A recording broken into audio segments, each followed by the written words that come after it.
சவுல் ஆண்டவர் சந்தித்த போது ஆண்டவரே நீ யார் அப்படின்னு சொல்லி சவுல் கேட்டாரு. அதுக்கு ஆண்டவர் சொன்ன பதில் என்ன? நீ துன்பப்படுத்துகிற இயேசு நான். அவருடைய பிள்ளைகளை கொல்ல வேண்டும் என்று சொல்லி இந்த உலகம் சட்டம் போடும் போது அவர் யாருக்கு விரோதமாக யுத்தம் பண்ணுகிறார்கள்? ஆண்டவருக்கு விரோதமாக யுத்தம் பண்ணுகிறார்கள். அதனால இந்த யுத்தத்தின் முடிவு எப்படி இருக்கும் என்பதை பற்றி ஆண்டவருடைய பிள்ளைகளாகி நாம் கவலைப்பட வேண்டிய அவசியம் இல்லை. இந்த யுத்தத்தின் முடிவு எப்படிப்பட்டதாக இருக்கும்? ஆட்டுக்குட்டியானவர் ஜெயிப்பார். அவரோடு இருக்கிறவர்கள் தெரிந்து கொள்ளப்பட்டவர்கள் அவர்கள் நினைச்சாங்க ஜெயிப்பாங்க.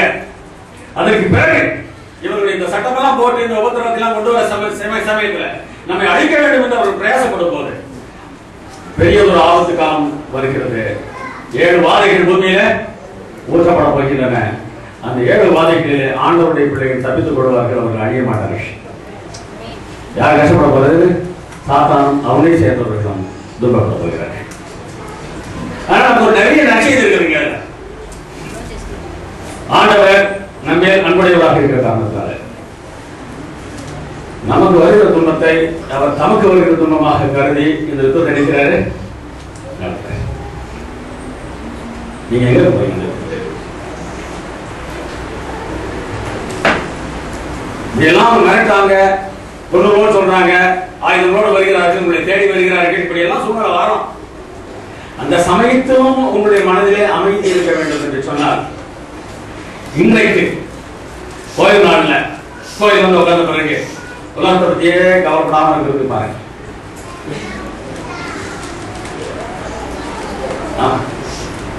எதோ உட்கார்ந்த பிறகு எத்தனை பேருக்கு நம்ம தொழில் என்னாச்சோ வேலை என்னாச்சோ அப்படின்ற பிரச்சனை எல்லாம் நம்ம மைண்டுக்குள்ள மனசுக்குள்ள போவது இல்லை.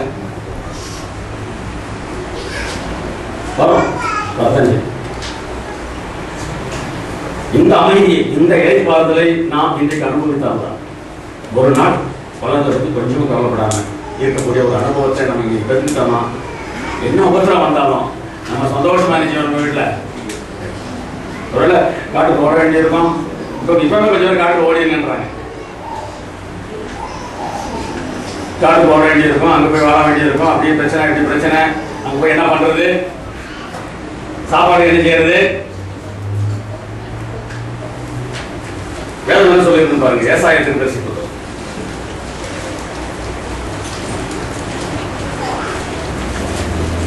33ஆம் அதிகாரம்.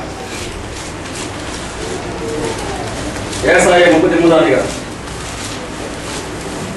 உன் கண்கள் ராஜாவை மகிமை பொருந்தினவராக காணும், தூரத்தில் உள்ள தேசத்தையும் பார்க்கும். நீ உன்னுடைய ராஜாவை பார்ப்பாய். ஆண்டவர் வரும்போது அவருடைய வருகையை தரிசிக்க போகிறவர்கள், அவரை பார்க்க போகிறவர்களுக்கு ஆண்டவர் கொடுக்கிற வாக்குத்தத்தத்தை நீங்கள் பார்க்க வேண்டும். அது முதல் வசனத்துல வாக்குத்தத்தம். பின்னால சொல்றாரு, உன்னுடைய ராஜாவை உன்னுடைய கண்கள் காணும் என்று சொல்கிறார். அங்க முதல் வசனம் என்ன சொல்றது பாருங்க.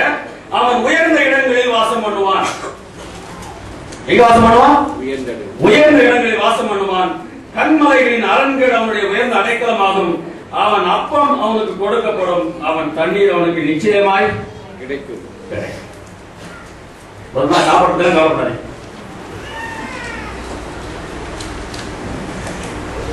இன்னைக்கு வாரம் ஒரு நாளாவது சாப்பாடு பத்தி கவலைப்படாம இருக்க முடிஞ்சானா, அப்போ எத்தனை நாளும் பரவாயில்ல அப்படின்னு சாப்பாடு பத்தி கவலைப்படாம இருக்க முடியும்.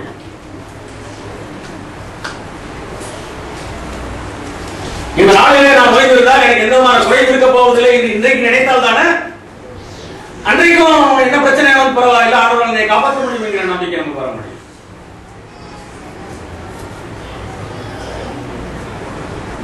அவனுடைய அப்பம் அவனுக்கு கொடுக்கிற சாப்பாடு கிடைக்கும், அவனுடைய தண்ணீர் அவனுக்கு நிச்சயமாய் கிடைக்கும். இது ஆண்டவர் கொடுத்திருக்கிற வாக்குத்தத்தம். அவன் உயர்ந்த இடங்களில் வாசம் பண்ணுவான். அதே விவசாயத்திற்கு புத்தகம் 58ஆம் அதிகாரம். இந்த உயர்ந்த இடங்கள் சரி பாருங்க. 58ஆம் அதிகாரம் 14ஆம் வசனம். அப்பொழுது கர்த்தரில் மனமகிழ்ச்சியாய் இருப்பாய், பூமியின் உயர்ந்த இடங்களில் உன்னை ஏறி இருக்கும்படி பண்ணி உன் தகப்பனாகிய யாக்கோபுடைய சுதந்திரத்தால் உன்னை போஷிப்பேன். கர்த்தருடைய வாய் என்று சொல்கிறேன். பூமியின் உயர்ந்த இடங்களில் உன்னை ஏறி இருக்கும்படி பண்ண. எப்பொழுது? அப்பொழுதும் எப்பொழுது? முன்னாள் பாருங்க. என் பரிசுத்த நாளாகிய ஓய்வு நாளிலே உனக்கு இஷ்டமானதை செய்யாதபடி உன் காலை விலக்கி உன் வழிகளின்படி நடவாமல் உனக்கு இஷ்டமானதை செய்யாமல் உன் சொந்த பேச்சை பேசாமல் இருந்து ஓய்வு நாளை மனமகிழ்ச்சி நாள் என்றும் கர்த்தருடைய பரிசுத்த நாளை மகிமையான நாள் என்றும் சொல்லி அதை மகிமையாக எண்ணுவாயானால் அப்பொழுது கர்த்தரில் மனமகிழ்ச்சியாக இருப்பாய். பூமியின் உயர்ந்த இடங்களில் உன் ஏறி இருக்கும்படி பண்ணி உன் தகப்பனாய் யாக்கோபுடைய சுதந்திரத்தை உன்னை போஷிப்பேன். இந்த நாட்களிலே தேவனுடைய பரிசுத்த நாளை மனமகிழ்ச்சியின் நாளாக நாம் எண்ணி அதை ஆசீர்வாதம் உயர்ந்த இடங்களில் அவர் ஏறி பண்ணுவார். யாக்கோபுடைய சுதந்திரத்தை நம்மை யாக்கோபு சுதந்திரம் யாக்கோபு மாமனாரை ஏமாத்தவரை பார்த்தாரு. ஏமாத்த முடிஞ்சா முடியும்.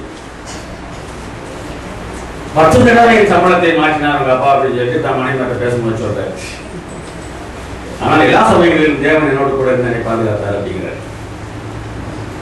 அப்படிப்பட்டதான் ஒரு பாதுகாப்பு இந்த உலகத்துல, போட்டி நிறைந்த உலகத்துல உங்களுக்கு எப்போது கிடைக்கும்? ஒரு நாள் ஆசிரியர். அப்போ அப்படி நம்ம ஆசிரிச்சு வரும்போது வரக்கூடிய உபத்திரவம் என்னன்றதை பற்றி நம்ம ரொம்ப யோசிக்க வேண்டிய அவசியம் இல்லை. சில சமயங்களில் நம்ம சிலர் எப்போது பார்த்தாலும் அந்த உபத்திரத்தை பற்றியே பேசி பேசி பேசி பேசி காலம் வர்றதுக்கு முன்னாலே உபத்திரத்தை கொண்டு போய் பேசுவோம் அப்படின்னு சொல்கிறாங்க. இளங்கோட்டு அப்படி சொல்றாங்க, இளங்கோட்டு அப்படி சொல்றாங்க, இளங்கோட்டு அப்படி சொல்றாங்க அப்படிம்பாங்க. இளங்கோட்டு என்ன சொல்றாங்கன்னு முழுது நினைக்க மாட்டாங்க, சொல்ல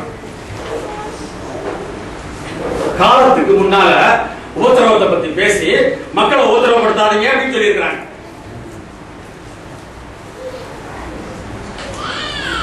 பைபிள் கான்ஃபரன்ஸ்ல ஒரு பேப்பர் பிரசன்ட் பண்ண அதை நான் பாஸ்டருக்கு அனுப்பி வைக்கிறேன்.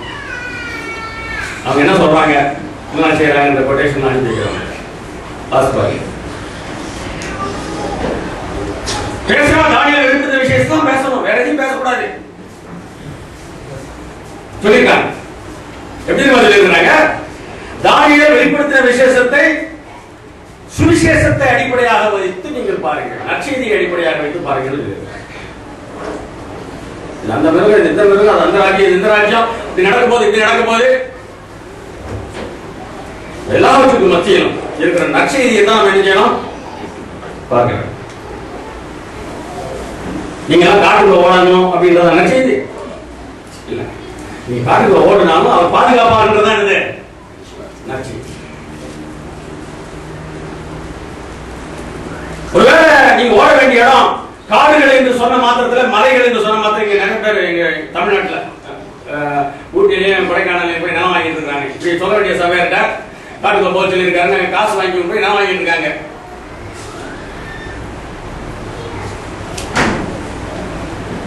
நிலம் வாங்குறாங்க. ஏன்னா உபத்திரவம் போது தப்பிச்சு அங்கே போய் ஓடி இருந்து வைப்பாங்க.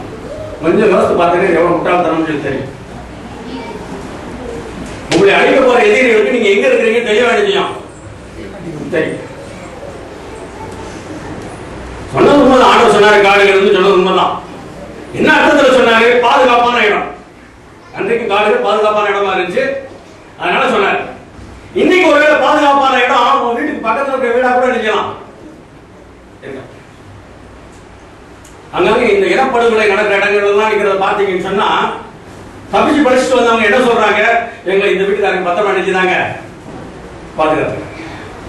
இலங்கையில தமிழர்களை சிங்களவர்கள் அழித்த போது, இப்ப இல்ல இதுக்கு முன்னால அழித்த போது நிறைய தப்பிச்சு இந்தியாவை சேர்ந்தாங்க. அவங்க வந்து சேர்ந்தவங்க கதையெல்லாம் நீங்க கேட்டீங்கன்னா, என்னை ஒரு புத்த பிச்சு தான் பத்திரமா பாதுகாத்தாரு, இதே ஒரு சிங்களர் தான் அவர் வீட்டில் வச்சுக்கிட்டு வந்து எங்களை குலசேவருக்கு வந்த போது இங்கே ஒருத்தர் இல்லைங்க தமிழர் இல்லைங்கன்னு சொல்லி அனுப்புனாங்க. அதாங்க அவங்களுக்கு கர்மலை, அதாங்க அவங்களுக்கு காடு. நீங்கள் இன்னைக்கு உங்களை சுற்றிலும் இருக்கிற இடத்துல அன்பு காட்டினால், உபத்திரம் வரும்போது பொய் சொல்லியாவது உங்களை காப்பாற்றுவதற்கு நிறைய பேர் நினைச்சுவாங்க. அப்படி நீங்க அன்பு காட்டலாம். நான் தப்பு ஒரு கருமை. இன்னைக்கு நீங்க எந்த காட்டுக்குள்ள போனாலும் ஸ்கேன் பண்ணி கண்டுபிடிக்கிறதுக்கு ரேடார் இருக்குது, சேட்டலைட் இருக்குதுங்க. ஒரு வாசத்துக்கு வந்து அந்த சேட்டலைட்ல இருக்க